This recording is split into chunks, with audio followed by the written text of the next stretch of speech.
예. 예, 안녕하세요. 예, 찬양대 찬양 감사드립니다. 대구에서 대구 중부교회에서 왔는데 청양 교회는 처음입니다. 충청도 지역이 이렇게 그전에 부여 한번 갔었고요. 충청도 지역은 이제 이렇게 많이 접해볼 기회가 없어가지고 형제자매님들께 인사를 드리지를 많이 못했습니다. 그런데 이렇게 하나님께서 허락하셔가지고 원래는 더운 여름인데 시원하게 비가 내려서 시원하게 왔습니다. 오늘도 이 하나님의 말씀이 비처럼 우리 마음을 촉촉하게 해가지고 부드러운 마음이 되어서 그 안에 씨가 심겨지고 결실이 되는 시간이 되었으면 좋겠습니다. 같이 기도하겠습니다. 우리를 사랑하시는 거룩하시고 자비로우신 하나님 아버지, 우리를 주님의 귀한 보혈로 구원해 주시고 하나님의 자녀 삼아 주시고 천국 백성 삼아 주시고 구원받고 또 삶을 살아가는 가운데 주님의 몸된 교회 안에 우리를 불러 지체로서 삼아 주심을 참으로 감사드립니다. 또한 형제 자매님을 만나 교제를 나누고 또 교회 안에서 주님의 은혜를 찬양하고 주님의 말씀을 배울 수 있는 귀한 시간을 허락해 주신 것 참으로 감사드립니다. 주님 말씀대로 이 세상은 마지막을 향하여 정말 치달아가고 있지만 그 가운데서 우리를 구별해 주시고 말씀으로 인도해 주셔서 좌로나 우로나 치우치지 않도록 삶을 함께 해 주신 것 참으로 감사드립니다. 우리의 남은 생애가 하나님께 기쁨이 되고 하나님께 영광을 드리는 우리의 모습이 되기를 원합니다. 그러기에 우리에게는 아직까지 변화되지 못한 모습도 많고 어리석은 것도 많고 부족한 것도 많이 있어오니 말씀의 능력으로서 감동 감화시켜 주셔서 변화시켜 주시고 채워주시고 도와주셔서 마지막 때에 세상의 빛과 소금과 같은 삶을 살아가기에 부족함이 없도록 도와주시기를 원합니다. 이제 학예수행회와 또 여러 가지 전도 집회를 위해 우리가 마음을 모으고 있습니다. 주님께서 더욱더 우리와 함께 해주셔서 아직 구원받지 않은 영혼들이 우리를 통해 말씀 앞에 나와서 말씀을 듣고 우리와 같은 소망을 가질 수 있도록 하나님 함께 해주시기를 원합니다. 오늘 주일날 형제 자매님들 마음 가운데 주님께서 더욱더 능력으로서 함께 해주셔서 귀한 하나님을 위해 귀한 결심의 시간을 갖는 시간이 될 수 있도록 도와주시옵소서. 모든 시간 전능하신 하나님 손길에만 의지하오며 우리를 사랑하시는 예수님 이름으로 기도드렸습니다. 아멘. 네. 같이 마태복음 9장을 보겠습니다.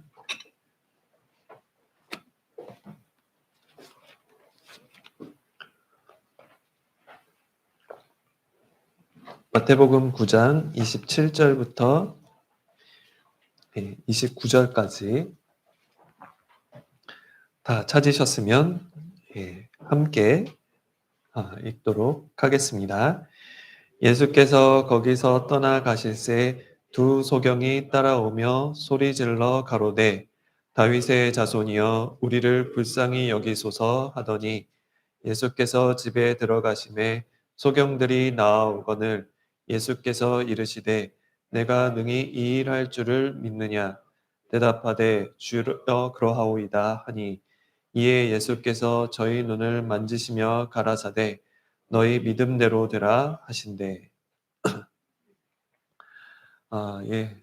어, 아까 소개해 주신 대로 이제 대구 중부에서 교제를 하고 있는데 제가 원래는 고향은 의정부라는 경기도 북부 지역에서 태어났고 자랐고 신앙생활도 거기서 하고 있었습니다. 그 원래는 이제 거의 37년 동안 경기도를 벗어난 적이 없었는데요. 작년 2022년 1월부로 경상도 대구 지역에 어 하나님께서 보내주셔서 그곳에서 인제 함께 교제를 나누고 있습니다. 그래서 1년 정도 됐는데 형제 자매님들께서 잘 대해 주셔서 마치 인제 오랫동안 교제해 온 분들처럼 어 반갑고 또 좋은 분들과 나누고 있습니다. 어 여러 가지 이제 에피소드들도 많은데 저는 한 번도 이렇게 그 지역에 뭐 교제를 한 적이 없어 가지고 그럼에도 인제 여러 가지 인제 말투라든지 또 그런 부분에 또 재미난 일들이 많이 있었습니다. 그런데도 인제 하나님께서 우리에게 같은 영을 주셔 가지고 같은 믿음을 갖고 교제 나눌 수 있다는 게 얼마나 귀한 일인지 다시 한번 생각하게 되는 시간들이었습니다. 오늘 저희가 같이 상고할 말씀은 마태복음 9 장에 대한 전반적인 내용을 같이 교제를 나누고자 합니다. 마태복음 9 장에 보면 인제 아주 유명한 사건들이 많이 나옵니다. 중풍병자를 고치실 뿐만 아니라 이제 마태를 부르시고 그리고 인제 직원의 딸이 죽었는데 직원의 딸을 살리시고 그리고 12해 혈루증을 앓는 여인을 고쳐 주시고 두 소경의 눈을 고쳐 주셨습니다. 그 부분을 통해서 우리가 믿음에 대한 부분을 같이 살펴보고자 하는데 우리가 마지막에 읽은 부분에 보면 이에 예수께서 저희 눈을 만지시며 가라사대 너희 믿음대로 되라 하신대. 그래서 오늘 제목은 믿음대로라는 제목을 붙여 봤습니다. 우리가 신앙생활하는 가운데 인제 신앙의 가장 중요한 요소 세 가지 믿음, 소망, 사랑을 이야기를 합니다. 우리가 사랑에 대한 부분은 많이 이제 들어왔고 그리고 천국에 대한 소망 역시 그 부분도 우리가 늘 생각하고 있는 어떤 부분이기도 합니다. 그런데 이제 믿음에 대한 부분을 오늘 같이 살펴보려고 하는데 우리가 이제 믿는 사람으로서 왜 여러 가지 오는 삶의 어려움들을 이기지 못할까? 믿는 사람으로서 왜 형제 자매님들과 갈등이 있고 왜 교회 안에서 여러 가지 일들에 내 마음이 이렇게 합하지 못할까? 믿는다고 하는데 아직까지 구원받지 못한 가족들이 있고 또 '나는 왜 믿는다고 하나님을 믿는데 왜 나는 말씀대로 살지를 못할까?' 그러니까 믿는다고 말은 하지만 삶은 믿지 않는 것처럼 애매한 삶을 살아갈 수도 있다라는 거죠. 그러면서 인제 오는 갈등도 있고 고민을 하시는 분들도 있으리라 생각을 합니다. 그런 부분에서 이 마태복음 9 장에 대해서는 많은 교훈을 얻을 수가 있습니다. 특히 예수님께서 믿음에 대한 부분을 많이 말씀을 해 주셨는데 여기 중풍병자를 시작해서 소경까지 믿음에 대한 표현을 많이 말씀을 해 주셨습니다. 중풍병자를 데리고 온 친구들을 보시면 "저희의 믿음을 보셨다."라고 표현을 하시기도 하셨고 그리고 12의 혈루증의 마음을 보시고 또 그 믿음대로 "네 믿음이 너를 구원하였다."라고 표현을 하시기도 하셨고 또 인제 소경에게는 "내 믿음대로 되라."라는 표현을 하시기도 하셨습니다. 도대체 그 믿음을 어떻게 우리는 키워 나갈까? 더 나아가서 '그 믿음이라는 게 도대체 어떤 걸까?' 이제 생각을 해 보면 그렇게 뭐 거창한 것은 아닙니다. 믿음이 뭐 눈에 보이는 것처럼 막 불덩어리가 막 들어오거나 아니면 마음에 막 뜨끈한 것이 막 올라오거나 그런 게 아니죠. 믿음은 그냥 마음의 어떤 상태입니다. 결심인 거예요. 내가 어떤 사실을 알았는데 '이 사실은 어떠한 상황에서도 변하지 않는 거야. 진리야.'라고 인정하고 받아들이는 게 믿음이죠. 어 이것은 어떠한 상황에서도 어떠한 곳에서도 시간이 변해도 '이것은 변하지 않아.'라는 것을 내 마음에 이제 사실로 받아들이는 거죠. 그래서 앞으로 시간이 지나도 그렇게 이 사실대로 그냥 쭉 이어질 거야 라는 생각인 거예요. 그것이 바로 믿음인 거죠. 그런 마음가짐을 믿음이라 표현을 합니다. 그러면 이 믿음을, 그런데 이제 중요한 거는 이 믿음을 하나님께서는 굉장히 중요하게 보신다는 거죠. 여기를 표시해 두시고 갈라디아서 3장을 한번 보겠습니다. 갈라디아서 3장 26절입니다.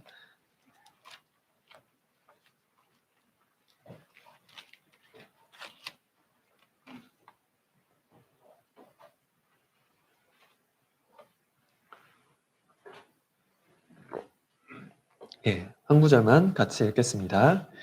너희가 다 믿음으로 말미암아 그리스도 예수 안에서 하나님의 아들이 되었으니. 예. 또 요한복음 1장에서는 너희가 이제 영접하는 자, 곧 그 이름을 믿는 자들에게는 하나님의 자녀가 되는 권세를 주셨으니. 그러니까 어, 하나님의 아들이 되었다, 하나님의 자녀가 됐다라는 방법이 믿음이라는 겁니다. 여러분은 창조주 하나님의 아들이 되는 비결이 뭐 기도를 엄청 잘해가지고 되는 것이 아닙니다. 창조주 하나님의 아들이 되는 비결이 엄청 착해가지고 자기 몸을 불살라서 온 세상 사람들에게 희생과 정성을 다 해가지고 창조주 하나님의 아들이 되는 것이 아닙니다. 그것보다 더 중요한 게 있어요. 그것보다 더 중요한 것이 필요한데 그것이 바로 믿음이라는 겁니다. 아무리 능력이 많고 아무리 공부를 잘하면 뭐해요? 아버지를 아버지로 인정하지 않는데, 아무리 기도를 잘해봤자 뭐해요? 하나님 아버지께서 하신 말씀을 믿지를 않는데. 여기 믿음으로 말미암아 그리스도 예수 안에서 하나님의 아들이 되었다. 믿으면 아들 삼아 준다는 얘기가 아닙니다. 아들 삼아 줬으니 믿어달라는 얘기죠. 이미 이루어 놓으신 사실 그대로를 내 마음속에 받아들이면, 그것이 언제 받아들이면 이미 그것이 하나님과 내 마음이 이제 합한 거죠. 하나님께서 우리를 죄를 다 용서해 놓으셨어요. 마음속으로 받아들이면 아들의 관계가 되는 겁니다. 그래서 이제 잠언 23장에 보면 이런 표현이 있습니다. 내 아들아, 내 마음을 내게 주며 내 눈으로 내 길을 즐거워할지어다라는 말씀이 있는데, 마음을 내게 달라는 얘기는 내 마음으로 나를 믿어달라는 얘기입니다. 결국 이제 하나님께서 우리에게 간절히 원하는 것은 바로 믿음이라는 거죠. 우리가 천국에 가게 됐다, 그리고 하나님의 자녀가 됐다, 이롭게 됐다, 거듭났다, 구원받았다. 그것은 모두 다 믿음부터 시작을 합니다.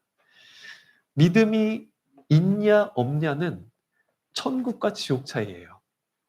아주 간단한데 진리를 그냥 이건 사실이야라고 받아들이면 이것이 사실이고 이것은 어떠한 상태든 변하지 않나, 그렇게 그냥 마음속으로 받아들이면 이미 천국이 그 사람 겁니다.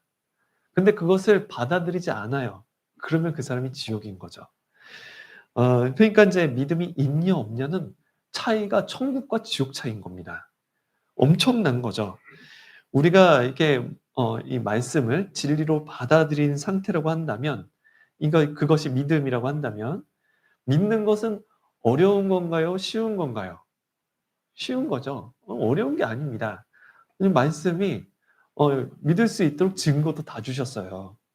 그럼 그냥 이게 사실이구나, 하나님 말씀이구나, 받아들이는 게 믿으면 그렇게 어려운 게 아닙니다.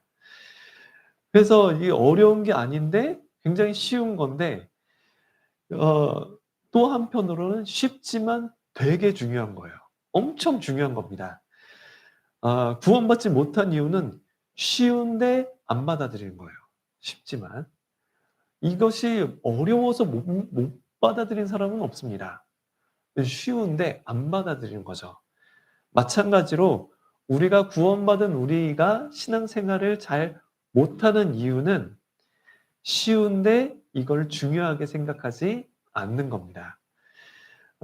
믿는 일이 쉽다고 생각해서 중요하지 않게 여겨서 신앙생활이 어려워지는 거예요. 우리 주님은 이 믿음을 굉장히 중요하게 보십니다. 어 뿐만 아니라 우리 서로에게도 믿음은 굉장히 중요하죠.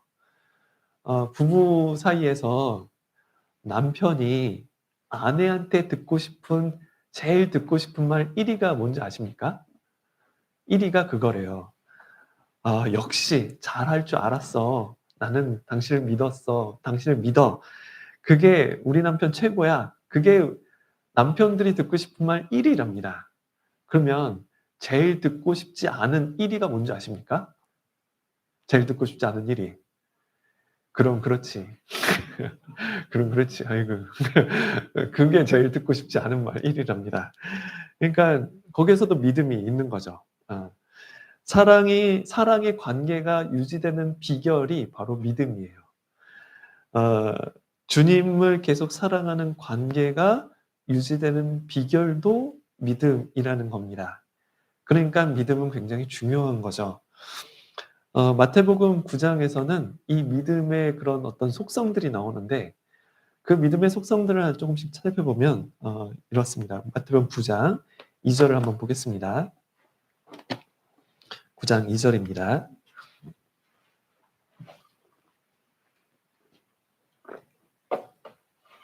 2절 한 구절 같이 읽겠습니다. 침상에 누운 중풍병자를 사람들이 데리고 오거늘 예수께서 저희의 믿음을 보시고 중풍병자에게 이르시되 소자야 안심하라 내 죄사함을 받았느니라. 믿음은 기적을 보게 하는 힘이 있습니다. 여기 중풍병자는 인제 중풍병자가 나오는데 중풍병자는 이 상황상 아마 어 최소 다리를 못 쓰거나 온 사지를 못 쓰는 사람으로 보입니다. 그래서 혼자 힘으로는 어떤 이동조차 불가능해서 어 침상에서 꼼짝도 못하는 어떤 상황이었던 것 같습니다. 살았지만 그 누워 있는 침상에서 벗어나지 못하는, 살았지만 살았다고 말하기 너무 어려운, 죽은 사람과 별반 다를 바 없는 그런 상태였던 거죠. 이 중풍병자가 잘 생각해 보시면 구원받기 전 우리의 모습입니다. 하나님이 보시는 우리의 모습과 같습니다. 살긴 살았어요. 마치 숨을 쉬고 살긴 살지만 결국 지옥에 가서 영원한 고통이 예약되어 있는 상태인 거죠. 살긴 살았는데 왜 사는지도 몰라요. 사는 목적도 모릅니다. 그리고 나중에 죽음을 건너가서 어떻게 될지도 몰라요. 그냥 죽지 못해서 사는 사람. 그게 하나님 보실 때 구원받지 못한 사람들을 보시는 모습인 거죠. 마치 중풍병자와 같은 모습인 겁니다.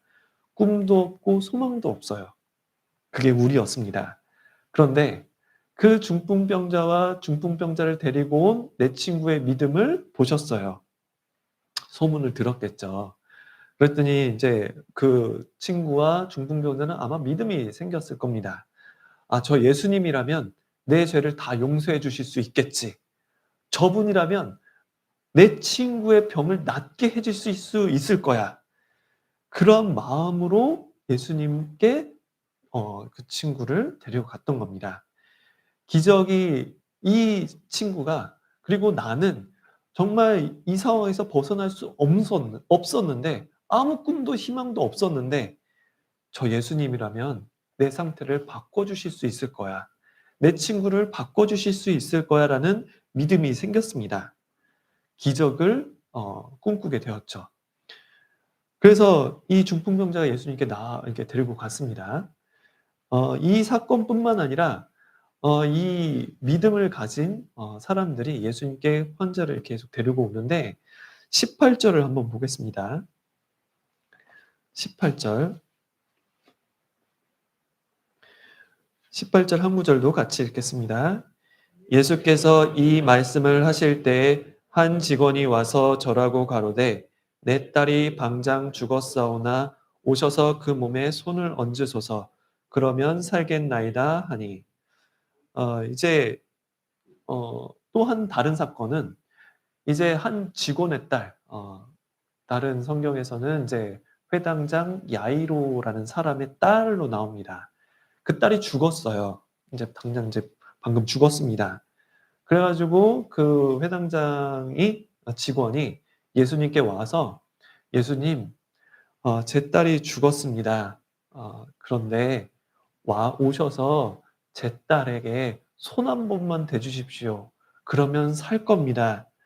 어 손 한 다른 거 필요 없고 그냥 와서 손 한 번만 대 주시면 됩니다."라고 이야기를 합니다. 그런데 이 죽었던 사람 딸을 살리기 위해서 다른 걸 원한 게 아니에요. 그냥 오셔서 손 한 번만 얹어 달라는 얘기를 했습니다. 그런데 이 믿음은 요한복음에 보면 이제 나사로가 죽었을 때 나사로의 누이가 마르다 마리아였는데 마르다 마리아에게도 없는 믿음이 이 직원에게는 있었던 겁니다. 인제 이제 나사로가 죽었을 때 예수님께서 인제 찾아가셨는데 예수님을 본 마르다 마리아가 예수님 발 앞에 엎드려서 이런 얘기를 합니다. "예수님이 여기 계셨다면 우리 오라버니 안 죽었을 텐데요." 예수님께서 이 말씀을 하셨습니다. "내가 부활이요 생명이니 나를 믿는 자는 죽어도 살겠고 어 살아도 영원히 죽음을 보지 아니하리라. 네가 이 말을 믿느냐?" "네 믿나이다." 근데 마리다도 그렇게 믿는다고 하면서 울어요. 마리아를 불러오라고 했는데 마리아도 다짜고짜 오더니 마르다와 똑같은 얘기를 합니다. "예수님이 여기 계셨다면 우리 오라버니 안 죽었을 텐데요." 예수님이 부활이고 생명이라고 말씀을 하시고 들었는데 그걸 믿는다고 말했지만 믿는다고 말한 마르다 마리아에게는 계속 울음이 그치지를 않았어요. 그 모습을 본 예수님께서 눈물을 흘리셨습니다. 왜 그 자리에 없었냐고. 그 마르다 마리아는 원망을 했죠. 그런데 이 직원은 딸이 죽었지만 그 부분에 대해서 마르다 마리아처럼 반응한 게 아니라 그냥 특별한 걸 해 달라는 게 아니라 "와서 손 한 번만 대 주십시오."라고 부탁을 합니다. 다른 게 아니라 "손 한 번만 대 주셔도 충분합니다."라고 이야기를 했죠.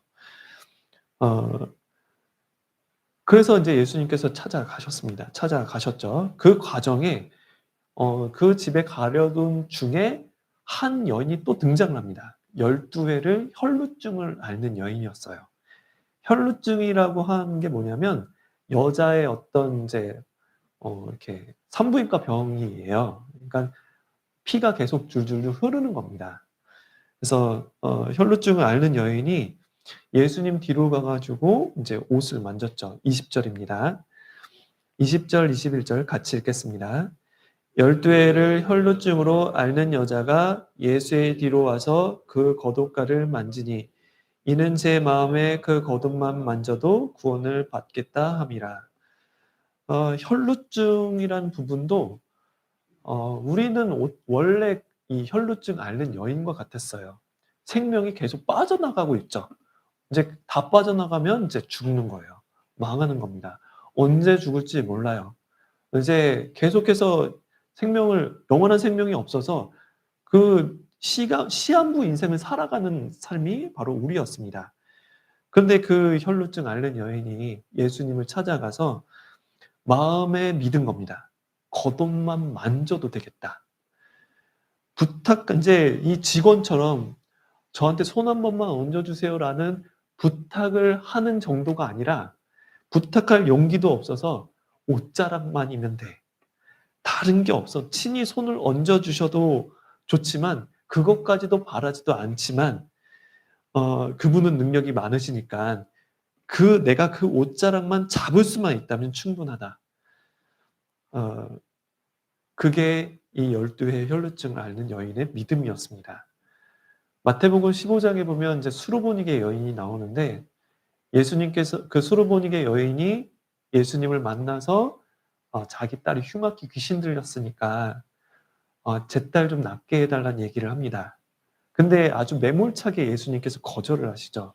자녀의 떡을 취하여 개들에게 던지기 마땅치 아니하니라. 그런데 인제 마음 상할 만도 한데 이 수르보니게 여인은 예수님밖에 없었어요. 아무리 의원을 데리고 약을 동원해도 흉악히 귀신 들린 딸을 고칠 수 있는 방법이 없었습니다. 어떠한 상황을 만나더라도 그 믿음이 흔들리지 않았어요. 그러니까 예수님께 그런 얘기를 들어도 그게 중요한 게 아니에요. "네 맞습니다. 맞아요. 저는 이방인이고 은혜를 구할 자격이 없어요. 먼저 유대인에게 복음이 은혜가 주어지고 그다음에 이방인에게 주어질 기회가 올진 모르겠지만 그 자녀에게 먼저 주어지고 나머지 은혜만 주셔도 저에게 충분합니다. 자녀들에게 먼저 빵을 먹지만 식탁에서 떨어진 그 부스러기를 개들이 먹지 않습니까? 그 부스러기만 있어도 돼요. 은혜의 덩어리가 아니라 은혜 부스러기만 있어도 충분합니다.'라는 이야기를 하는 거죠. 그 부스러기만 있어도 되니 그것만이라도 제발 달라고. 어 그 믿음이 이 12의 혈루증에게도 있었던 겁니다. 그리고 직원에게도 있었던 거죠. 우리에게 구원받은 그리스도인에게 믿음이라는 것은 특별한 게 아니에요. 아까 말씀드렸던 것처럼 이게 성경 사실인 거 그냥 믿는 거예요. 받아들이는 겁니다. 이거 사실이지. 하나님 말씀이지. 이게 마음속으로 받아들이는 겁니다. 그게 이걸 사실로 받아들이는 게 특별한 게 아니잖아요. 힘든 게 아니잖아요. 세상에 어떤 것 산에 가서 뭘 하라는 게 아니잖아요. 마치 이게 컵에 물이 담겨 있는데 '이 컵이지. 이거 물이지. 이거 마시면 되겠지. 설마 여기다 독을 탔겠어?' 그러니까 그냥 마시는 겁니다. 제가 이 물이 그냥 물이 아니라면 제가 안 마셨겠죠. 그러니까 믿으니까 마시는 거잖아요. 그러니까 이 물이라고 믿는 것은 아주 지극히 정상적인 상태를 의미하는 겁니다. 그리스도인에게 믿음이라는 것은 아주 정상적인 상태인 거예요. 하나님은 사랑이시다. 사랑이신 분을 하나님 그 사랑이신 분이 나도 사랑하시지. 나를 죽을 만큼 사랑하시지. 그걸 믿는 거예요. 그걸 받아들이는 겁니다. 특별한 게 아니잖아요. 만왕의 왕 되신 주님이시다. 그분은 온 세상을 다스리시고 그리고 역사도 이끌어 가시고 능력이 풍성하신 분이다. 근데 그분이 내 주님이시다. 나의 삶을 이끌어 가시고 나의 삶을 주관하실 수 있는 능력이 있으시다. 권리도 있으시다. 그거 받아들이는 거예요. 그게 특별한 게 아니잖아요. 그런데 불신이 뭐냐면 그걸 안 받아들이는 거예요. 하나님은 사랑이신데 나하고 관련이 없어요. 하나님은 만왕의 왕이신데 나하고 관련지를 않는 겁니다. 그게 불신이에요. 전지전능하신 하나님을 알지만 나에게는 그 능력을 나의 삶에 관여시키고 싶지 않아요. 그래서 안 믿는 거예요. '설마 나를 도와주겠어? 에이 설마 나한테 그런 일이 있겠어?' 그게 불신이에요. 그래서 불신을 악하다라고 얘기를 하는 겁니다. 과거 이스라엘 백성들에게 하나님께서 얼마나 많은 능력을 베풀어 주셨는지 모릅니다. 이스라엘 백성이 애굽 땅에서 이집트 땅에서 종살이를 430년 동안을 했는데 얼마나 힘들었겠어요. 하나님께서 불쌍히 여기셔서 모세를 보내 주셔 가지고 모세를 통해서 그 애굽 땅에 있는 다스리는 왕이 고집을 피워 가지고 안 보내 주니까 10 가지 재앙을 내려 주십니다. 그리고 결국 그 애굽의 왕이 항복을 해요. "그래. 하나님이 진짜 왕이다. 그냥 니네가 가라. 원하는 대로 가라."고. 그래서 그 모세가 이스라엘 백성을 다 데리고 가 가지고 인제 홍해를 건너죠. 정말 기적처럼 바다 한가운데 갈라져서 그 길을 걸어갔습니다. 10 가지 재앙도 기적이고 홍해를 가른 것도 기적이에요. 홍해를 건너서 광야 땅으로 들어갔습니다. 광야 땅에 들어갔는데 먹을 게 아무것도 없어요. 광야가 이런 초원이 아니고 과수원도 아니고 논밭이 아닙니다. 그냥 돌하고 모래밖에 없어요. 건조한 땅입니다. 근데 먹을 게 뭐가 있겠습니까? 그런데 그런 이스라엘 백성들에게 배고프지 말라고 고기도 주시고 만나라는 특별한 음식을 주셨어요. 그 만나가 그 이스라엘 백성들이 다녔던 그 광야 전체에 내린 게 아니라 이스라엘 백성 진중에게만 내렸던 거예요. 그리고 물도 주셨어요. 돌을 터치시니까 그 돌에서 물이 샘솟아 나왔습니다. 그 물을 마셨어요. 하나님께서 직접 주신 음식, 하나님께서 직접 주신 물을 먹은 민족은 이스라엘 백성밖에 없습니다.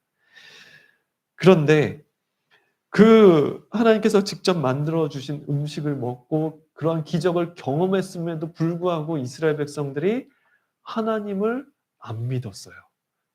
자, 시편 78편을 보겠습니다.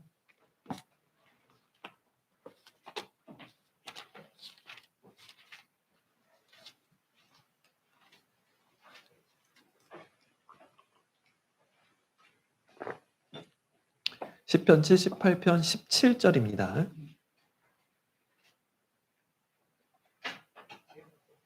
시편 78편 17절 다 찾으셨으면 한 구절만 같이 읽겠습니다. 저희는 계속하여 하나님께 범죄하여 황야에서 지존자를 배반하였도다. 세상에 그렇게 많은 기적을 경험했는데도 불구하고 하나님 앞에서 죄를 지어요. 하나님을 배반했습니다. 어떻게 이게 가능할까? 그런 기적을 많이 봤는데도. 근데 그 이유가 22절에 나옵니다. 22절도 같이 함께 읽겠습니다. 이는 하나님을 믿지 아니하며 그 구원을 의지하지 아니한 영고로다. 하나님을 믿지 않았어요. 그리고 하나님께서 이스라엘 백성들을 건져내신 그것을 생각하지 않았습니다. 그게 하나님 앞에 죄를 짓고 하나님을 배반한 이유였던 겁니다. 그런 상황에서 우리가 만약에 하나님 입장이라면 우리는 이스라엘 백성을 언제든지 내쳤을 거예요. 그런데 하나님께서는 끊임없는 사랑으로 이스라엘 백성들을 보호해 주시고 계속해서 인도해 주셨습니다. 그런데 그런 은혜를 받았음에도 불구하고 이스라엘 백성들의 모습이 어땠냐면 32절을 보겠습니다. 같이 읽겠습니다. 그럴지라도 저희가 오히려 범죄하여 그의 기사를 믿지 아니하였으므로 죄를 지었어요. 왜냐하면 믿지 않았기 때문에. 믿지 않는 거하고 죄를 짓는 거하고는 계속 연결이 되어 있죠. 계속 믿지를 않으니까 결국 하나님께서 약속하신 그 저주대로 이스라엘 백성들이 받게 됩니다. 이스라엘 백성이 잘 됐을 때는 군사가 많아가지고 힘이 세가지고 그랬을 때 이스라엘 백성들이 잘 된 게 아닙니다. 이스라엘 백성들이 부자가 돼가지고 풍요롭게 살 때는 돈이 많이 벌어가지고 뭔가 장사를 잘해가지고 그래서 돈을 많이 번 게 아닙니다. 그들이 강하게 됐을 때, 잘 살게 됐을 때는 믿었냐 안 믿었냐의 차이인 거예요. 믿었을 때는 정말 강력한 나라가 됐고 풍요로운 나라가 되었었습니다. 그런데 믿지 않았을 때는 가는 곳마다 죽임을 당했고 가는 곳마다 지배를 당하고 가는 곳마다 이제 빌어먹는 어떤 신세가 되었습니다. 믿지 않았을 때는. 그러니까 하나님을 믿고 의지했냐 안 했냐에 따라 이스라엘 백성의 흥망성쇠가 결정이 되었던 거죠. 비록 이스라엘 백성들이 광야를 다닐 때 아무것도 없는 거렁뱅이 같아 보여도 군사훈련 제대로 받지 못한 오합지졸 같아 보여도 하나님을 믿었을 때는 그 이스라엘 백성들이 그 가나안 땅에 키가 뭐 2m, 3m가 되는 철병거가 있는 그 군사들을 군사훈련 제대로 받지 않은 이스라엘 민족들이 다 물리쳤습니다. 다 정복했어요. 이스라엘 백성들이 믿었을 때는 하나님께서 함께 하셔서 정말 강한 나라가 됐고 그렇지 않았을 때는 정말 약한 나라가 되었던 거죠. 정말 우리가 하나님을 믿느냐? 믿으면 우리의 삶이 이스라엘 백성처럼 정말 강력하게 되고 믿으면 우리의 마음이 풍요로워집니다. 그래서 요한복음 4장에 보면 예수님께서 사마리아 여인을 만나시는데 사마리아 여인을 전도를 하십니다. 그러니까 사마리아 여인이 충격을 받아 가지고 메시아가 여기 있다면서 동네로 이제 막 뛰어들어가죠. 동네로 뛰어들어가서 "네 여기 와 보라. 이는 그리스도가 아니냐." 하면서 동네 사람들 전도합니다. 예수님께서 그 모습을 이제 생각하시면서 인제 흡족하게 앉아 계셨는데 제자들이 나중에 찾아왔어요. 찾아와 가지고 예수님께 드릴 음식을 가지고 옵니다. 그래서 예수님께 "예수님 여기 양식을 사 가지고 왔습니다."라고 하니까 예수님께서 제자들에게 이렇게 얘기를 합니다. "나의 양식은 나를 보내신 이의 뜻을 행하며 그의 일을 온전히 이루는 이것이니라." 라고 이야기를 말씀을 하셨습니다. 그러니까 내가 먹는 양식, 그러니까 내가 힘을 얻을 수 있는 그것은 뭐 이런 빵이 아니라 진정한 힘과 진정한 기쁨이 어디서 오냐면 빵이 아니라 하나님의 일을 이루는 거다. 하나님의 뜻을 행하는 거다라고 말씀을 하셨어요. 그 부분하고 하박국서, 로마서, 갈라디아서, 히브리서에서 나오는 공통적인 성경 한 구절이 나옵니다. 그게 뭐냐면 "의인은 믿음으로 말미암아 살리라"라는 표현입니다. "의인은 믿음으로 말미암아 살리라." 어 예수님의 양식, 나의 양식은 나를 보내신 이의 뜻을 행한다. 하나님께서 나를 보내신 그 일을 내가 하는 거다. 그랬을 때 그게 나의 양식이 된다. 그 말하고 의인은 믿음으로 말미암아 살리라 그 부분하고 같이 이제 의미가 일맥상통한 거예요. 뭐냐면 믿고 주님의 뜻을 행하잖아요. 밥을 먹는 것처럼 힘이 나요. 믿고 주님의 뜻을 행하면 정말 기뻐진다니까요. 왜 우리 신앙생활이 계속 지는 것 같고 왜 힘이 없고 왜 나한테 어떤 능력이 나타나지 않을까? 뭔가 우리가 삶을 살아갈 때 힘이 나야 되는데 밥을 먹는 것처럼 힘이 나야 되는데 밥은 먹었는데 힘이 교회만 오면 이렇게 기운이 다운되고 신경이 예민해지고 그럴까? 말씀이 부족해서가 아니라 믿음이 부족해서 그런 겁니다. 사람이 떡으로만 사는 게 아니라 하나님의 입으로 나오는 모든 말씀으로 사는 거잖아요. 우리가 요즘 시대 때는 뭐 말씀이 엄청 많습니다. 유튜브에도 뭐 말씀이 뭐 이렇게 있고 말씀 라디오에 보면 이제 뭐 플레이 버튼만 누르면 말씀이 계속 나와요. 우리가 말씀 많이 듣습니다. 근데 거기서 인제 성경에 보면 "믿음은 들음에서 나며 들음은 그리스도의 말씀으로 말미암았느니라."라고 말씀하시잖아요. 근데 우리가 이 말씀으로 산다. 하나님의 사람이 떡으로만 사는 것이 아니라 하나님의 입으로 나오는 모든 말씀으로 산다라는 그 말은 암송을 많이 하는 정도를 얘기하는 게 아닙니다. 말씀을 많이 들은 정도를 얘기하는 게 아니에요. 성경에서 듣는다라는 표현은 이런 겁니다. "예수님 말씀만 하옵소서 제가 듣겠습니다." 말씀만 해 보세요. 제가 들어볼게요. 뭐 그 얘기를 하는 게 아니죠. 듣고 순종하는 걸 얘기하는 거예요. 하나님께서 이스라엘 백성들을 부르시면서 "들으라 이스라엘아"라고 말씀하신 것은 듣고 인제 뭐 "알아서 해."라는 거를 얘기하신 게 아니에요. 듣고 반응해라. 듣고 순종해라는 것을 의미하는 거죠. 그래서 믿음은 들음에서 난다라는 것은 듣고 순종하는 것을 얘기하는 겁니다. 마음속에 새겨서 듣고 그걸 마음속에 새겨서 삶의 모습으로 나오는 상태. 들었어요. '아 이게 진짜 사실이지. 이게 하나님 말씀이지.' 마음으로 인정을 하는 거예요. 그럼 인정이 되면 삶으로 뭔가 나오는 거예요. 그 나오는 상태가 되면 내 삶이 힘이 있게 된다는 얘기를 하신 겁니다. 주님이 나의 힘이에요. 나의 양식은 나를 보내신 이의 뜻을 행하는 겁니다. 믿었을 때 행할 수가 있는 거예요. 그러면 힘이 나는 거죠. 우리가 힘이 날 수 있는 그 비결이 원동력이 어디냐면 주님 말씀이에요. 주님이 나의 힘입니다. 주님이 나의 기쁨이고 주님이 나의 전부예요. 그리스도인은 주님이 있으니까 사는 거죠. 주님께서 말씀하신 대로 살아갈 때 우리가 정말 기쁨이 되는 거잖아요. 그리고 우리가 그 말씀대로 살아갔을 때 주님께서 나에게 풍성한 어떤 원동력을 주십니다. 힘을 줘요.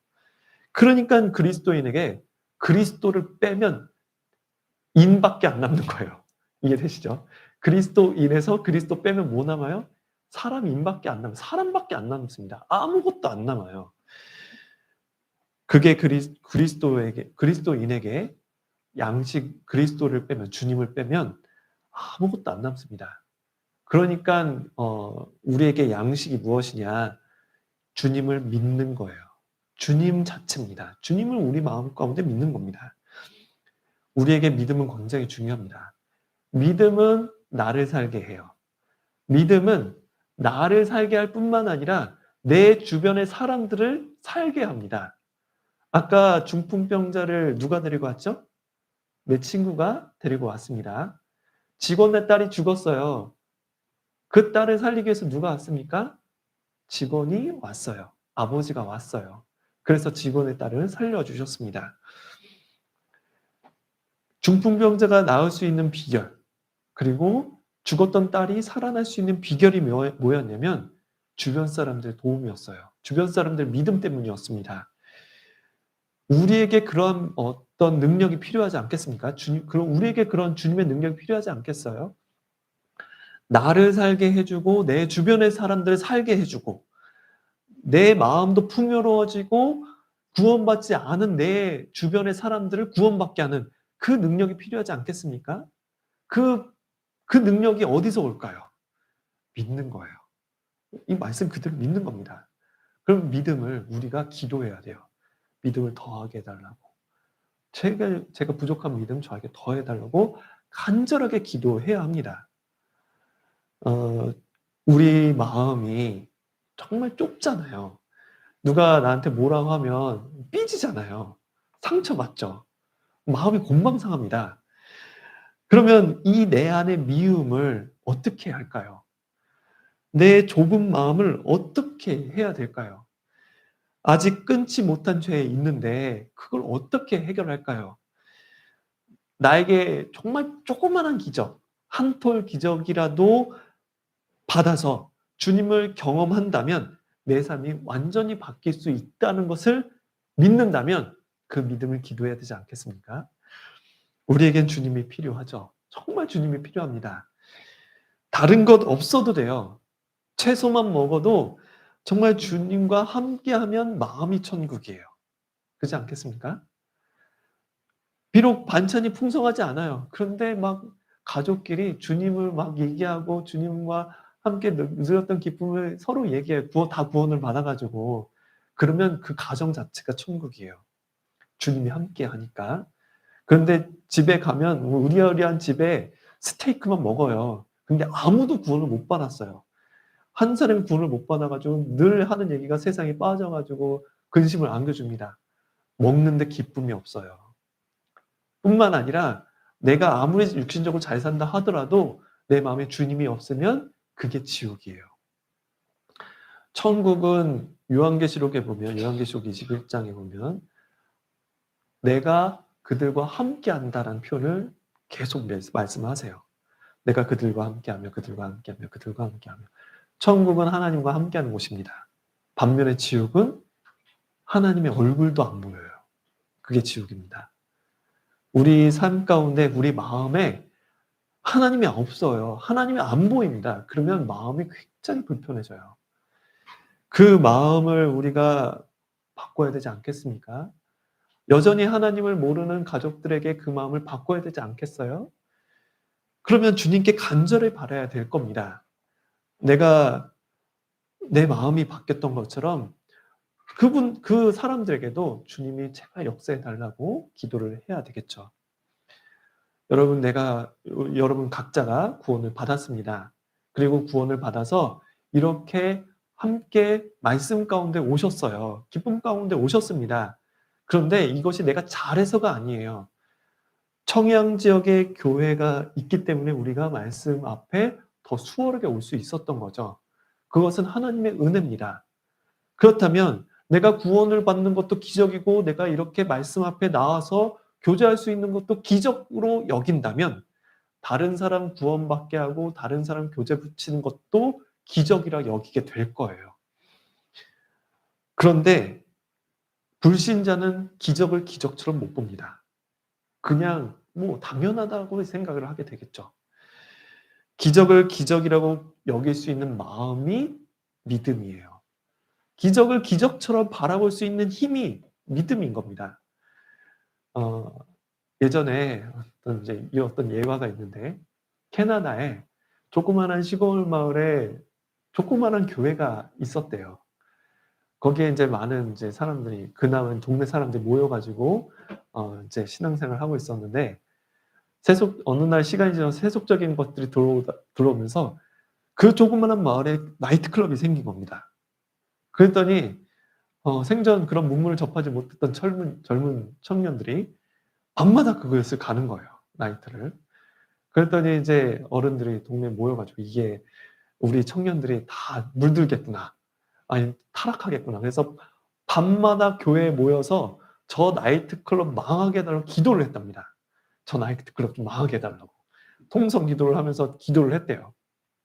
그런데 어느 날 벼를 빵 쳐가지고 그 나이트클럽 천정의 벼락을 맞아서 천정이 푹 주저앉아서 나이트클럽에 큰 어떤 이제 망하게 된 겁니다. 평소에 자기를 두고 이제 자기 가게를 두고 기도한다는 것을 나이트클럽 사장이 알고 있었어요. 그래가지고 이제 화가 나가지고 소송을 걸었습니다. 법원에 가가지고 저 교인들이 내 나이트클럽 망하게 해달라고 기도를 했다. 그래서 내 나이트클럽이 망했다. 감옥에 보내달라고 한 거죠. 그러니까 판사가 물어본 겁니다. 정말 나이트클럽 망하게 해달라고 기도하셨어요? 그러니까 그 교인들이 아유, 예, 판사님 기도는 했죠. 설마. 근데 설마 우리가 기도해가지고 그렇게 천장이 무너졌을라고요. 그냥 하늘이 그렇게 운이 없어가지고 그렇게 됐겠죠. 그랬더니 나이트클럽 사장이 아니라고.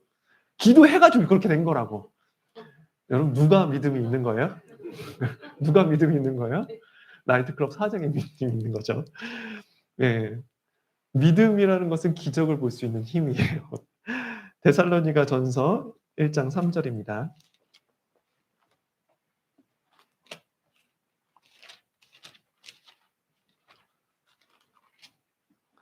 데살로니가 전서 1장 3절.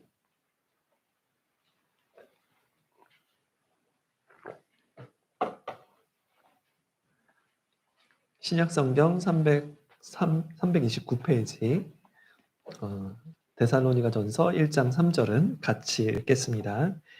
너희의 믿음의 역사와 사랑의 수고와 우리 주 예수 그리스도에 대한 소망의 인내를 우리 하나님 아버지 앞에서 쉬지 않고 기억함이니. 여기 믿음의 역사, 사랑의 수고, 소망의 인내를 말씀을 하셨는데 우리는 오늘 믿음에 대해서 살펴보고 있는데, 그러니까 믿음은 역사하고 이제 붙어 있죠. 그러니까 내가 정말 구원받은 것이 기적이라고 생각을 하고 내가 이렇게 교제 가운데 말씀 앞에 나와 있는 것도 기적이라고 생각을 한다면 뭔가 행위로서 나와야 된다는 겁니다. 어, 무엇인가 그것이 기적이라고 여긴다면 무엇인가 그것을 위해서 일을 해야 된다는 거예요. 여러분이 만약에 10년 동안 현재 다니고 있는 직장에 빠지지 않고 근속으로 정말 10년 동안 직장에 빠지지 않고 계속 일을 하면 그 회사에서 대한민국에서 제일 비싼 땅에 있는 건물 하나를 주겠다라고 한다면 여러분은 그 직장에 결석을 하시겠습니까? 안 하시겠죠. 열심히 다니겠죠. 그러면서 이제 1년 지났으니까 9년 남았네, 8년 남았네, 7년 남았네. 이제 3년 남았네. 이제 내년이면 끝나네. 올해만 하면 끝이다. 라는 마음으로 힘든 일이 있어도 다니지 않겠습니까? 누가 막 뭐라 해도 그게 마음에 안 들 거예요. 내가 이 10년만 다니면 이제 강남의 건물주가 된다. 그 마음 품고 살지 않겠습니까? 그런데 만약에 혹시라도 하루를 무슨 상황이 있어서 못 나가게 됐어요. 그러면 어떻게 할까요? 사장님한테 가 가지고 싹싹 빌면서 "한 번만 좀 눈 좀 감아다 주시면 안 되좀 이해해 주시면 안 되겠냐."고 빌지 않겠습니까? 그렇겠죠. 근데 우리가 이것을 신앙생활로 본다면 우리가 오는 교회를 우리는 어떻게 생각을 할까요? 우리에게 약속하신 상급이 대한민국에서 제일 비싼 땅의 건물보다 못한가요? 하나님께서 우리에게 주시고자 하는 상급이 건물 한 채 정도일까요? 그건 아닐 겁니다. 어마어마하게 큰 상급을 약속해 주셨어요. 우리는 그것을 믿고 있어요. 그런데 어떤 분들은 이 교회에 대한 일에 그렇게 마음을 두지 않는 모습을 봅니다. 교회에 한번 빠지는 것을 그렇게 크게 대수롭지 않게 여기시는 분들도 계세요. 그러면 그것을 과연 믿는다라고 말을 할까요? 어 이 믿음이라는 것은 반드시 행동으로 나오게 돼 있어요. 내가 구원받은 게 기적이고 교제에 나오는 게 기적이라면 옆에 있는 형제자매님들이 교회에 나오는 것도 기적으로 여기게 될 거예요. 채로 말씀을 듣고 구원받는 것 자체를 기적으로 여기게 될 겁니다.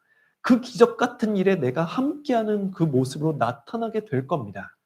그러나 그런 모습이 나타나지 않으면 과연 내 믿음이 살았냐 이거죠. 야고보서 2장 17 절에 보면 이와 같이 행함이 없는 믿음은 죽은 것이라. 혹이 가로되 너는 믿음이 있고 행함이 있으니 행함이 없는 내 믿음을 내게 보이라. 나는 행함으로 내 믿음을 보이리라. 내가 하나님이 한 분이신 줄을 믿느냐? 잘 아는도다. 귀신들도 알고 떠느니라. 믿고 떠느니라. 믿음은 주님을 귀하게 보고 그리고 내가 현재 있는 상황을 정말 기적처럼 내 상황에 있는 기적들을 기적으로 볼 수 있는 눈을 갖게 합니다. 그 힘으로 주님께서 명하신 일을 하면서 힘을 또 얻게 되는 거죠. 그것이 믿음이 주는 힘이에요. 믿음의 능력입니다.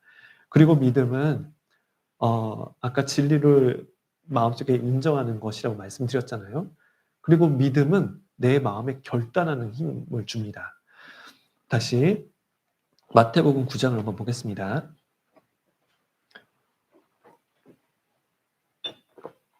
20절입니다. 20절 제가 읽겠습니다. 12해를 혈루증으로 앓는 여자가 예수의 뒤로 와서 그 겉옷가를 만지니 이는 제 마음에 그 겉옷만 만져도 구원을 받겠다 함이라. 이 12의 혈루증 12년 동안 산부인과 쪽에 이제 문제가 있어 가지고 계속 피가 흘러요. 그 여자가 예수님의 옷자락을 만져야 되겠다라고 결심을 했어요. 근데 그 결심에 대한 배경이 믿음이었어요. 왜 그렇게까지 했냐? 근데 여러분 이 열두의 혈루증에 대한 부분을 구약 성경에서도 이제 혈루증에 대한 부분이 나오는데 이 혈루증이 이스라엘 민족에게는 얼마나 꺼려하는 일인지를 생각해 보신다면 이 여자의 마음이 굉장히 귀한 겁니다. 혈루증은 부정한 사람의 모습이었어요. 하나님 앞에 저주받은 사람. 그런 식으로 취급받은 겁니다. 그래서 그 혈루증을 앓는 사람도 부정하게 여기고 그 사람이 앉았다가 일어난 그 자리도 부정하고 그 사람이 만진 사람도 부정하고 그냥 부정 덩어리였어요. 그래서 사람들하고 같이 살기가 어려웠습니다. 같이 살 수가 없었어요. 격리돼서 살았습니다. 그러니까 인제 이 여자가 사람들과 멀찌감치 있어 가지고 살아야 되는데 사람들 틈바구니에서 웅성웅성 사람들 군중 무리 안에 예수님이 있는데 그 예수님 사이를 비집고 들어가 가지고 옷자락을 만진다. 그러다가 자신의 정체가 밝혀지면 사회적인 비난을 받고 막 질타를 받고 막 아마 욕을 하고 막 인제 크게 막 뭐라고 하는 어떤 욕을 먹는 상황이었던 거죠. 어쩌면 맞아 죽을 수도 있어요. 그러니깐 그런 상황인데도 불구하고 그럼에도 내가 욕을 먹어도 괜찮으니, 내가 사람들한테 질타를 받아도 되니 나는 예수님의 옷자락만큼은 만져야 되겠어라고 결심을 한 겁니다. 왜 그러냐면 그것만이 살 길이었거든요. 예수님만이 나를 살릴 수 있다라고 믿었기 때문입니다. 목숨을 건 시도를 한 거예요. 사람들이 얼마나 많을까. 예수님이 나올 때를 이렇게 저기 멀찌감치 그 구석 모퉁이에 서 가지고 몰래 흥끔흥끔 쳐다보다가 예수님 나오는 모습을 보고 재빨리 온몸을 옷을 둘둘둘 감아 가지고 사람 눈치 못 채게 한 다음에 몰래 들어가서 예수님 옷자락을 만진 거예요. 그럴 때까지의 과정이 얼마나 떨리고 긴장했을까. 아, 이 열두의 혈루증 앓는 여인은 그럴 정도로 간절했습니다. 왜냐하면 예수님밖에 없었어요. 우리가 믿음이라는 것을 갖게 되면 그 믿음의 표현은 결심을 하게 됩니다. 하나님 분명 살아 계시고, 그리고 이 하나님께서 예수님을 우리에게 보내주시고 예수님은 우리의 머리 되시고 우리는 교회, 주님의 몸된 교회 안에 있다. 그것을 우리는 뭐 많이 들어왔습니다. 그리고 믿고 있어요. 그렇다면 내가 이 몸된 교회 안에 머물러 있어야 되고 이 교회에 내가 지체로서 있어야지, 그게 명령을 하신 것이 사실이라면 우리는 그걸 믿고 있습니다. 그러면 붙어 있는 과정이 쉽지는 않아요. 때로는 욕을 먹을 수도 있고요. 또는 질타를 받을 수도 있습니다. 왜 봉사를 그것밖에 못하냐고. 왜 형제님은 그렇게 생각을 하냐고. 막 그렇게 질타를 받을 수 있죠. 그런데 정말 믿음이 확고한 사람은 그게 중요한 게 아니에요. 이것만 살 길이기 때문에 그렇습니다. 때로는 말이 안 되는 상황을 만나도, 때로는 자존심이 상처를 받아도, 때로는 정말 내 스타일이 아니더라도 내가 말씀에 순종해야 되겠다. 교회 안에 함께해야 되겠다.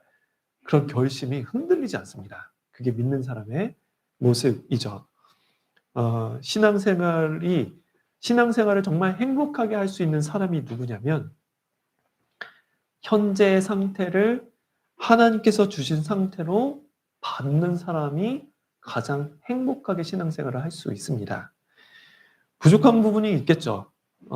나는 이렇게 신앙생활을 하려고 하는데 왜 나한테 이렇게 일을 하지? 나는 뭐 능력도 없고 언변도 없고 지혜도 없는데, 뭐 컴퓨터도 잘 못하는데, 나는 노래도 잘 못하는데 왜 나한테 이런 일을 주실까?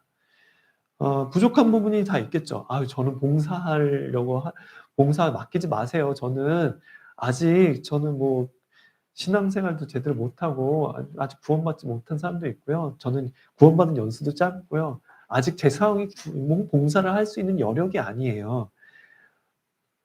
어떤 사람도 봉사를 안 할 수 있는 충분한 이유와 핑계가 다 있습니다. 저도 마찬가지예요.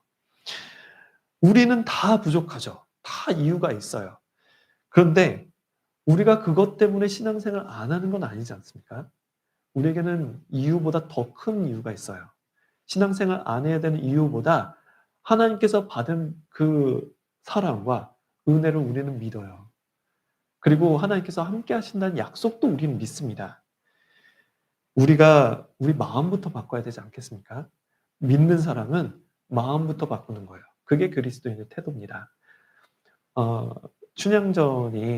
춘향이가 이몽룡이 이제 과거 시험을 본다고 해서 떠났는데 그 자리를 비집고 들어와 가지고 변사또가 수청을 들라고 해요.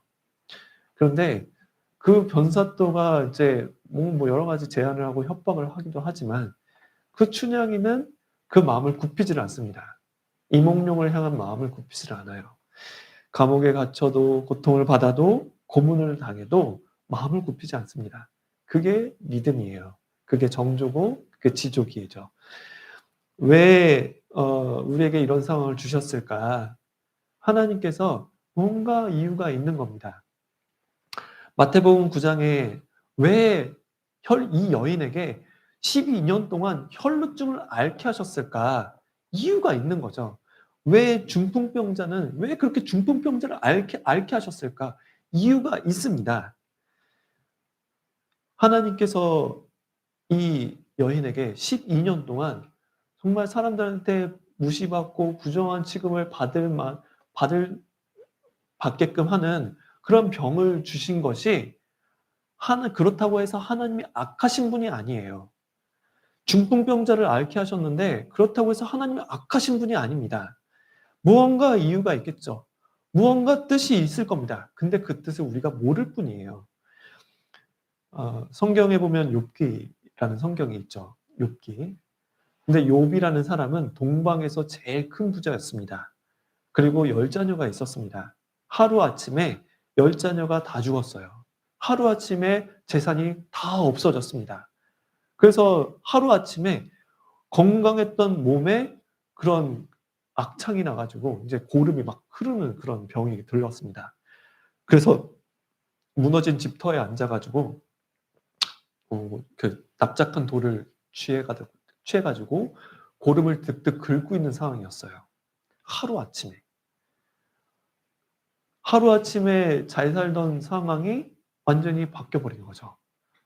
그랬더니 그 모습을 본 사랑했던 아내가 욥의 남편을 보면서 아직도 하나님을 믿느냐? 하나님 욕하고 죽으라고. 사랑했던 관계도 끊어졌습니다. 친구들이 와가지고 네가 잘못해서 그런 거 아니냐?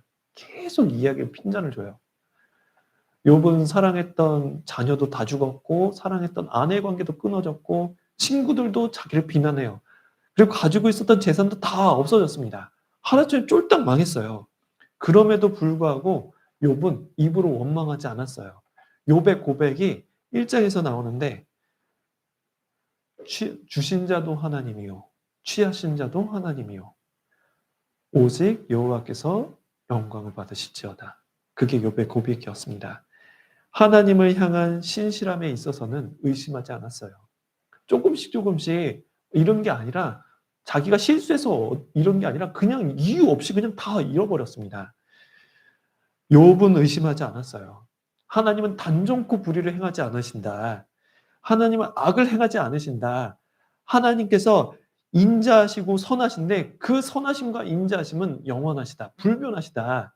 내가 경험하고 있는 그 아픔이 있고 경험하고 있는 외로움이 있다 해도 하나님은 선하시고 인자하시기 때문에 하나님은 현재 내가 아픔을 겪고 있다 해도 그것 또한 선하신 계획이다. 그것도 의로우신 계획이다. 그것을 믿는 거예요. 그래서 범죄하지 않은 겁니다. 요한복음 3장에 보면, 요한복음 9장에 보면, 예수님께서 또 한 명의 소경을 고쳐주십니다. 소경을 고쳐주시는데, 그 고치시기 전에 제자들이 소경을 보면서 예수님께 물어봅니다. 예수님, 저 소경이 됐는데, 하나님께서 하신 거라고 아는데, 하나님께서 왜 저렇게 하셨을까요? 저 사람이 죄를 많이 지었을까요? 아니면 저 사람 부모가 죄를 많이 지어서 저렇게 저주받았을까요? 그렇게 물어봅니다. 그런데 예수님의 대답은 저 사람이 죄를 많이 지어서도 아니고 부모님이 죄를 많이 지어서도 아니다. 저 사람이 소경된 이유는 하나님의 영광을 나타내기 위해서다. 라고 말씀하셨어요. 관점이 달라요. 사람들의 관점은 저 사람 뭐 잘못해서 그렇죠. 저 사람 뭐 문제가 있어서 그렇죠. 그렇게 얘기를 하지만 예수님의 관점은 저 현재의 불행이 죄 때문이 아니라 하나님의 영광을 나타내기 위해서다. 하나님의 성품을 의지해서 선하심을 나타내기 위해서다라고 말씀을 하신 겁니다. 우리도 그것을 믿어야 되겠죠. 나는 잘 몰라도 선하신 하나님의 성품이 내 삶을 이끌어 가신다면 내가 현재 고통도 하나님의 의로우십니다. 내가 현재 아픔이 있어도 하나님께서 나를 사랑하시는, 인도하시는 손길이다. 그걸 우리는 믿어야 될 겁니다. 누가복음 8장을 한번 보겠습니다. 누가복음 8장 45절.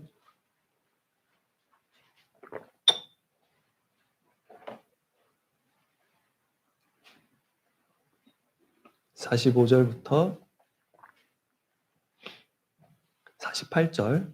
12의 혈루증 여인의 사건이 누가복음 8장에도 있습니다. 45절부터 48절까지를 같이 읽겠습니다. 예수께서 가라사대 내게 손을 댄 자가 누구냐 하시니 다 아니라 할 때 베드로가 가로되 주여 무리가 옹이하여 미나이다. 예수께서 가라사대 내게 손을 댄 자가 있도다. 이는 내게서 능력이 나간 줄을 알미로다 하신대. 여자가 스스로 숨기지 못할 줄을 알고 떨며 나와 엎드려 그 손댄 연고와 곧 나은 것을 모든 사람 앞에 고하니 예수께서 이르시되 따라 내 믿음이 너를 구원하였으니 평안히 가라 하시더라. 이제 열두의 혈루증 앓는 여인이 예수님께 나와서 몰래 옷자락을 만졌습니다. 근데 예수님이 아셨어요. 누가 내 옷자락을 만졌느냐라고 여쭤보셨는데 예수님 모르셔서 여쭤보신 게 아닙니다. 아, 열두의 혈루증이 날 지켜보는 것까지도 아셨어요. 열두의 혈루증이 이 세상에 있는 것도 아셨고, 그리고 열두의 혈루증이 자기를 쫓아와서 자기의 옷자락을 만질 것도 아셨습니다. 다 알고 계세요. 전지전능하신 하나님이시기 때문에. 그런데 왜 이런 질문을 하셨을까? 이 열두에 앓는 앓았던 혈루증, 열두의 혈루증 앓은 여인이 많은 사람 앞에서 이제 스스로 고백하게끔 하신 겁니다.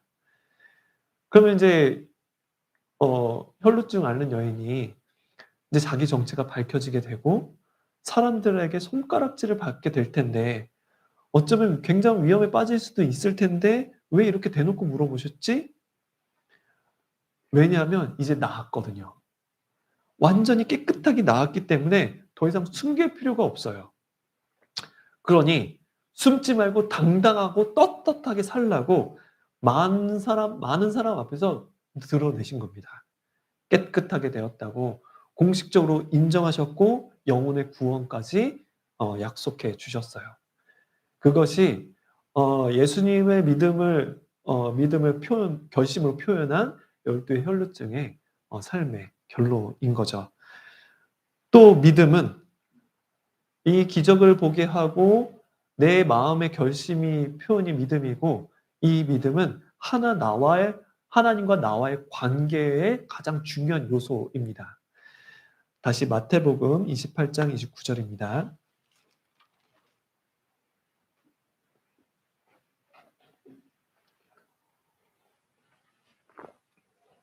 28장 29절 두 구절만 같이 읽겠습니다.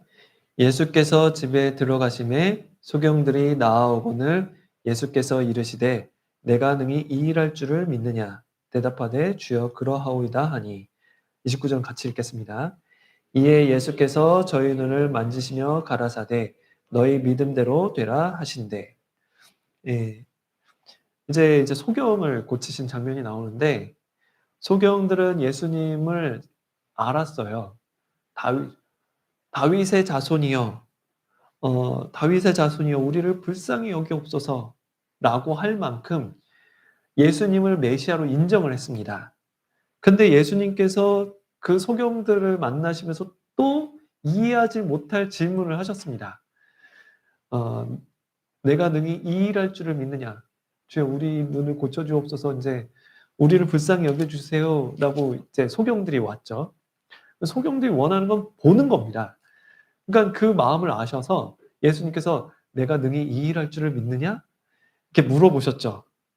근데 잘 생각해 보시면 소경들이 안 믿었으면 왜 예수님 앞에 갔겠습니까? 그걸 믿으니까 갔겠죠. 불필요한 질문 같아 보이는데 왜 예수님께서 이런 질문을 하셨을까? 예수님은 우리의 마음을 알고 싶어 하세요. 여러분 각각 소경뿐만 아니라 우리 각각의 마음을 확인해 보고 싶고 알고 싶어 합니다. 얼마나 간절한지를 알고 싶어 하시는 거죠. 주님은 항상 사람들의 마음을 확인하십니다.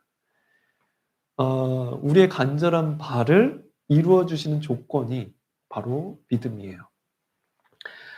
예수님이 간절하게 원하셔서 소경이 있는 앞을 지나가셨잖아요. 먼 곳에서 하늘 저 높은 곳에서 계시다가 이 땅에 오셔서 소경이 그 드넓은 이스라엘 땅을 두루 돌아다니시면서 이 소경 앞까지 지나가시는 과정까지 이르신 겁니다. 예수님은 간절하셨어요. 그렇다면 소경이 간절해야 되잖아요. 소경의 마음을 확인해 보신 겁니다. 유일할 줄을 믿느냐. 우리에게도 그러하시죠. 우리가 정말 간절하면 하나님 예수님도 간절하고 우리 마음도 간절해요. 간절한 사람끼리 만나잖아요. 그럼 행복하게 돼요. 근데 여기는 간절한데 나는 별로 간절하지 않아요. 그러면 이루어 주고 싶어도 안 이루어 주십니다. 예. 우리가 구원받은 게 그러하죠. 하나님은 모든 사람이 구원받기를 원하시고 진리를 아는 데 이르시기를 원하십니다. 하나님 원하세요. 근데 사람이 안 원하면 구원이 안 돼요. 네. 하나님이 구원받는 것을 끄집어 가지고 구원받았어 이렇게 하지 않으세요. 사람이 원해야 됩니다. 그래서 마치 이런 거죠. 보쌈. 네. 어느 왕자가 한 여인을 사랑했어요. 가난한 여인을 사랑했습니다. 근데 이 왕은 돈도 많고 능력도 많고 어떤 권력도 있습니다. 근데 이 가난한 여인을 사랑했어요. 그리고 이 여인과 사랑하면 마음씨도 착하고 성품도 뛰어나고 똑똑하고 돈 많고 권력도 많아요. 근데 누가 봐도 정말 훌륭한 신랑감인데 이 여인이 왕을 사랑해야 되잖아요. 그래야 행복한 결혼이 되죠. 그런데 이 여인의 마음에 딴 남자가 있으면 아무리 왕이 결혼하고 싶어도 안 되는 겁니다. 그래서 왕이 "무슨 소리야?" 흥 하면서 보쌈을 싸 가지고 갔어요. 그러면 여인이 제가 몰랐었는데 정말 어 왕을 만나게 돼서 너무너무 행복해요."라고 할까요? "왜 나 보쌈 쌌냐."고 따질까요? 보쌈 싸냐고 따지겠죠. "나는 사랑하는 사람이 있는데." 그렇게 얘기를 하겠죠. 그래서 우리의 구원을 그렇게 하신 겁니다. 우리를 선택하게끔 하셨어요. 하나님께서 일방적으로 우리를 로봇처럼 이렇게 만들어 가시지 않아요. 우리의 신앙생활도 마찬가지입니다. 우리의 신앙생활도 우리가 원해야 돼요. 우리가 간절하게 원해야 됩니다. 그 간절하게 원하는 표현이 뭐죠? 기도예요. 믿고 기도하는 겁니다. 그러면 그 기도의 내용을 들으시고 이루어 주시는 거예요. 그런 간절한 마음에 인제 예수님이 아셨잖아요. 그 소경들이 간절한 마음을 아셨습니다. 그 소경에게 어떻게 하셨을까?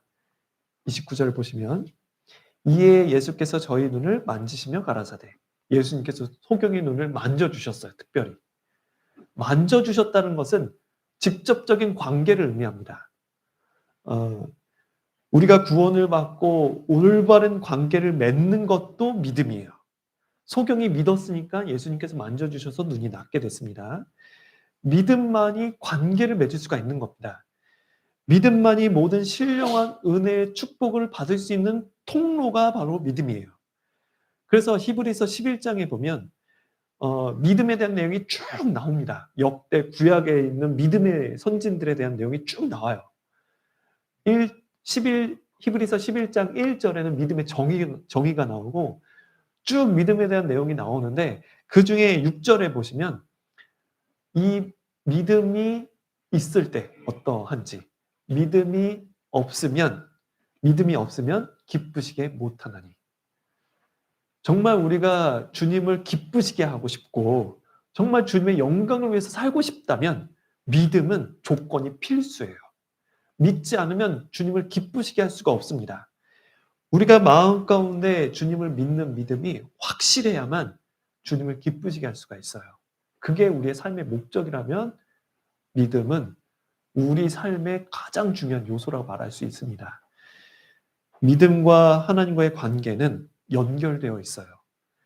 우리가 왜 사냐? 구원받은 그리스도인이 왜 사냐? 예, 하나님의 기쁨을 위해서 삽니다. 그럼 믿어야 돼요.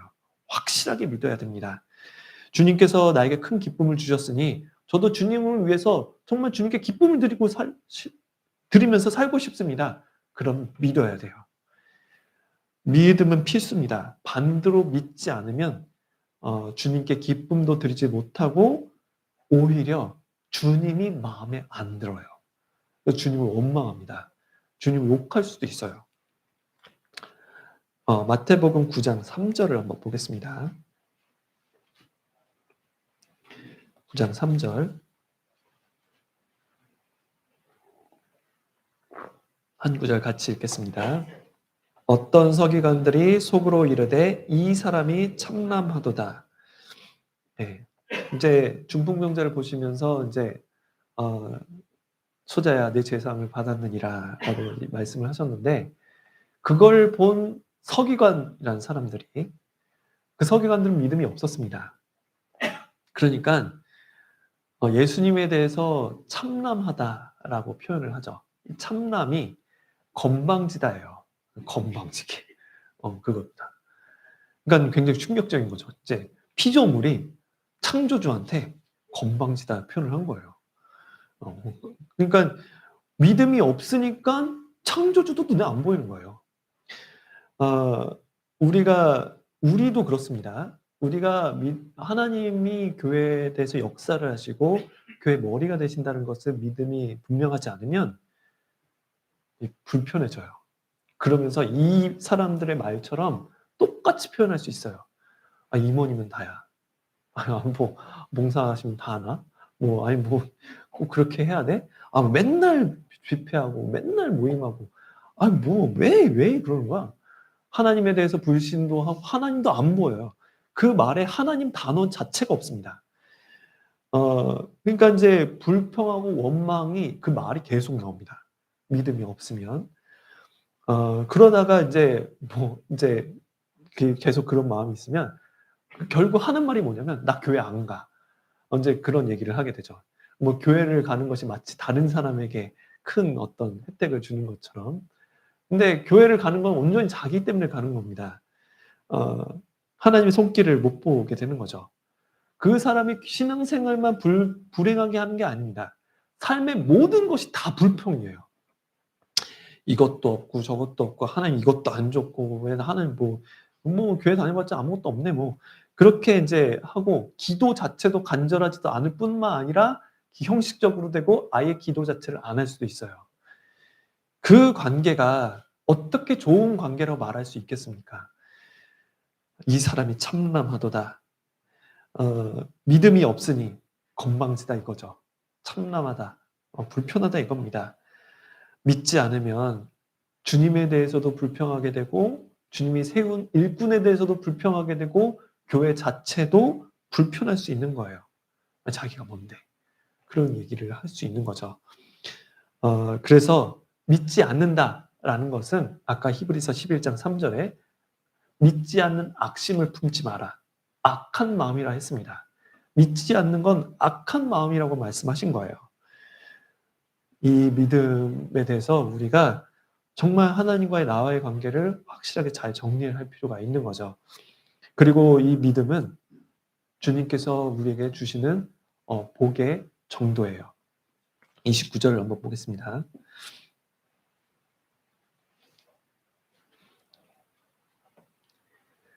이에 예수께서 저희 눈을 만지시며 가라사대 저희 믿음대로 되라 하신대. 이제 예수님께서 이제 그 소경들에게 눈을 만져주시면서 만져주면서 말씀하신 것이 너희 믿음대로 되라라고 말씀하셨습니다. 이 부분도 저는 좀 이해가 안 갔습니다. 왜냐하면 눈을 이제 만져주셨잖아요. 그러면 이제 다 낫다라고 하셔도 돼요. 다 낫어. 이제 보일 거야. 이제 가서 가족을 만나봐라라고 얘기하셔도 되는데 내 믿음대로 되라라고 말씀하신 거죠.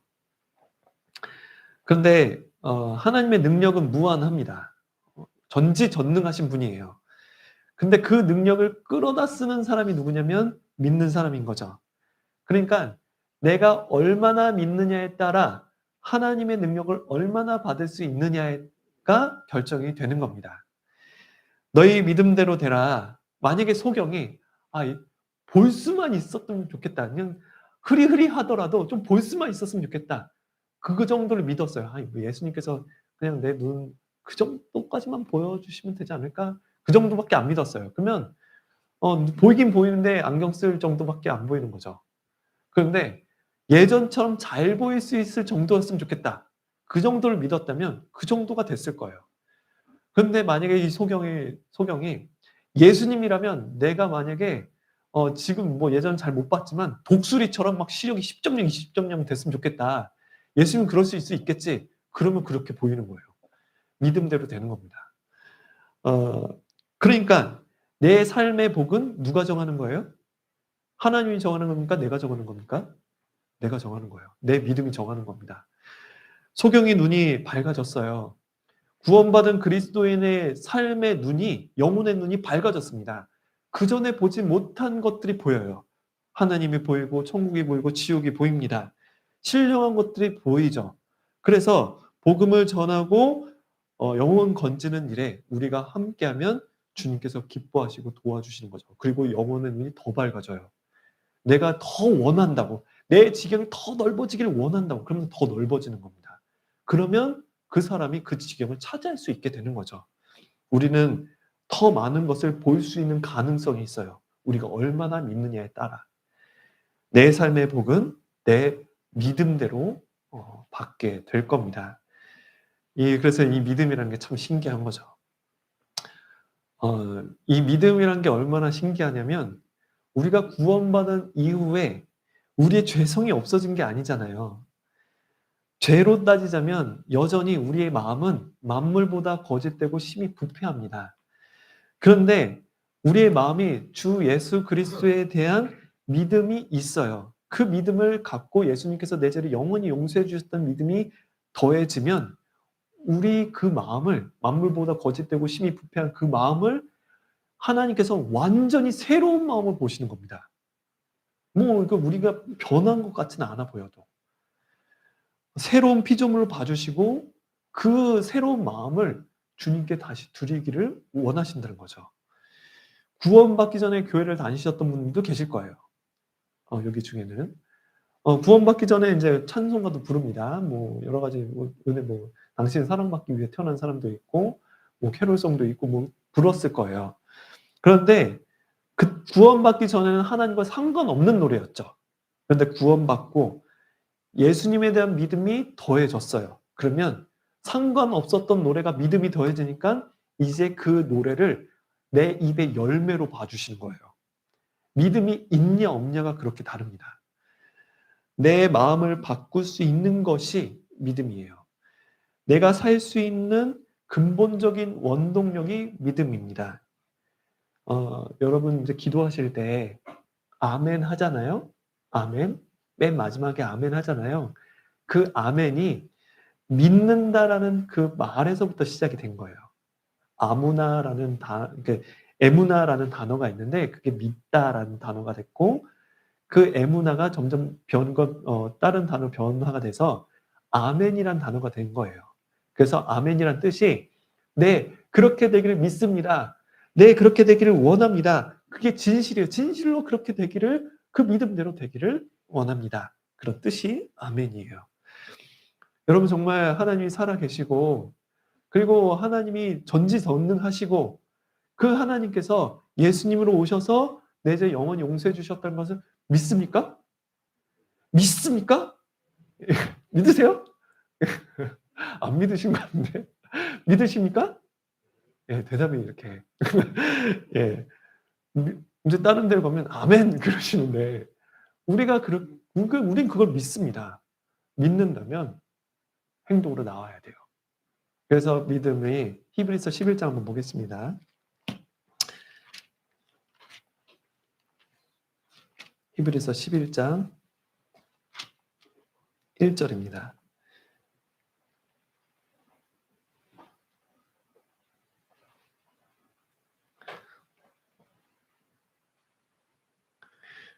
한 구절만 같이 읽겠습니다. 믿음은 바라는 것들의 실상이요 보지 못하는 것들의 증거니. 이 믿음은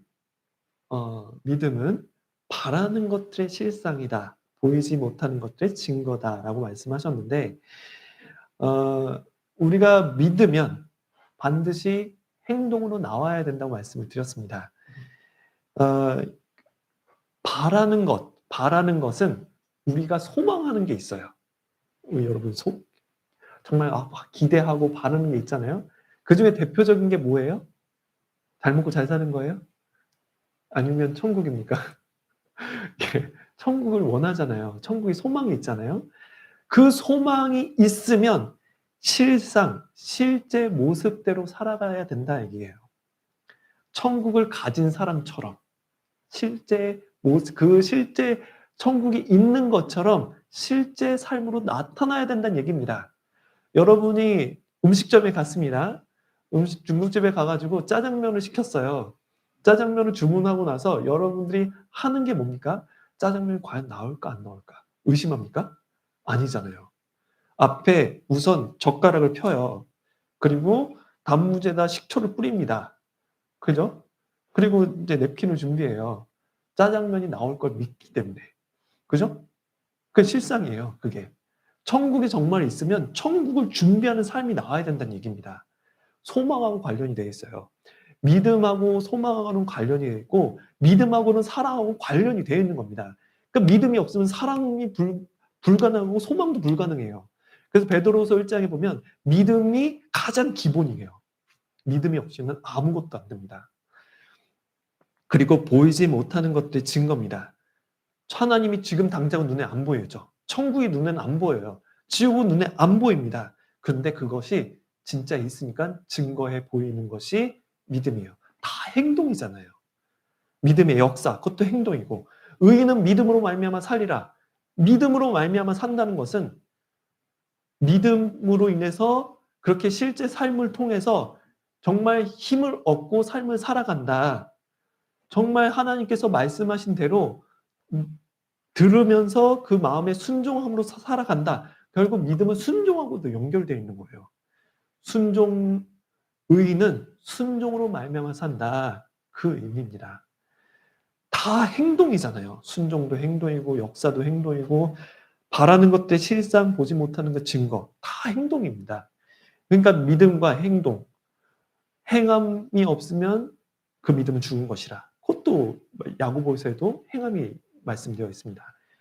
행함과 믿음은 딱 붙어서 동전 같은 거예요. 앞면 뒷면처럼. 근데 행함이 쏙 빠졌어요. 그 동전 못 씁니다.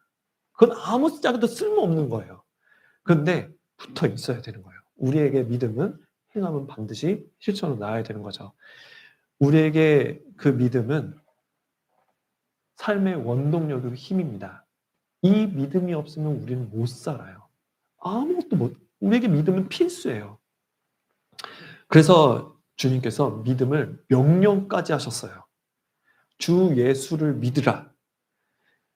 회개하고 복음을 믿으라. 하나님을 믿으니 또 나를 믿으라. 아버지께서 내 안에 계신 줄을 믿으라. 주 예수를 믿으라. 그리하면 너와 내 집이 구원을 얻으리라. 이 믿음은 하나님께서 처음 구원받기 전에 구원받았을 때 우리에게 처음 주신 믿음이 있어요. 그 믿음을 갖고 나머지 삶 가운데서는 그 믿음을 계속 키워나가는 것이 우리 삶의 목적이에요. 그게 성화죠. 그러면 자연스럽게 사랑도 커지고 소망도 커지는 겁니다. 그 사랑이 영원히 남게 될 거예요.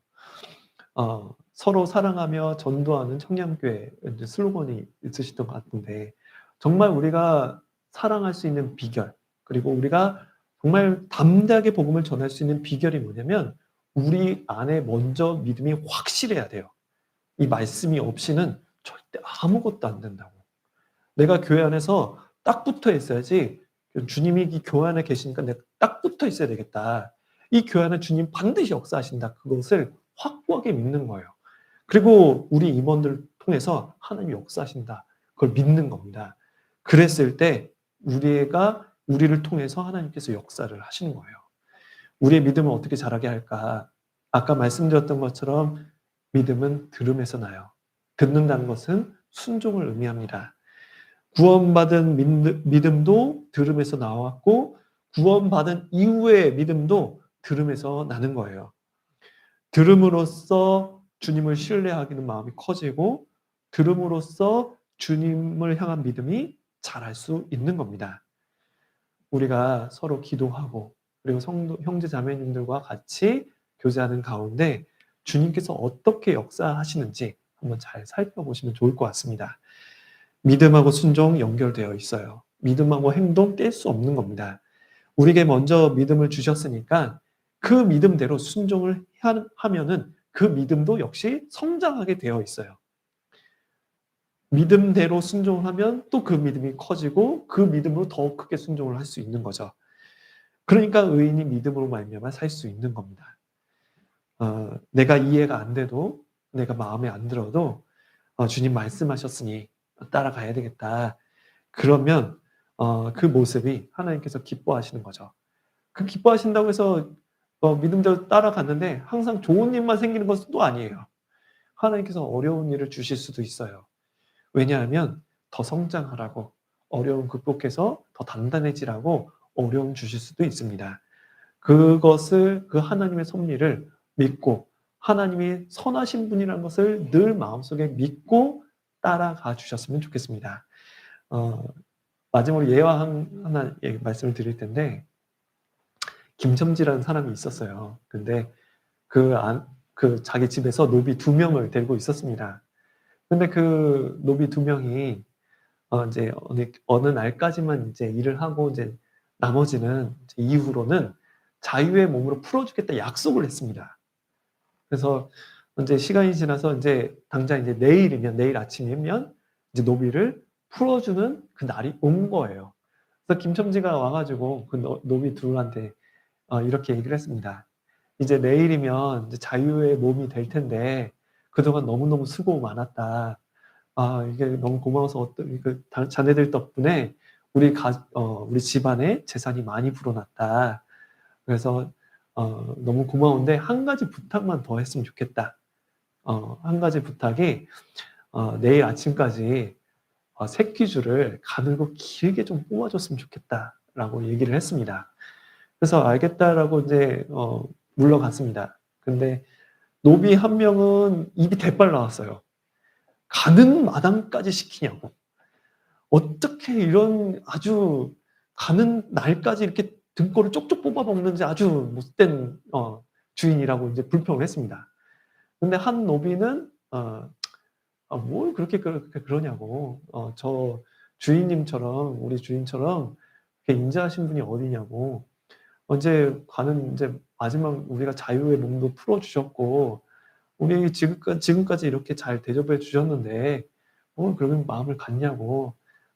이왕 마지막까지 부탁을 하신 거니까 우리 최선을 다해서 이제 해보자라고 하면서 둘 다 새끼를 꼬기 시작했어요.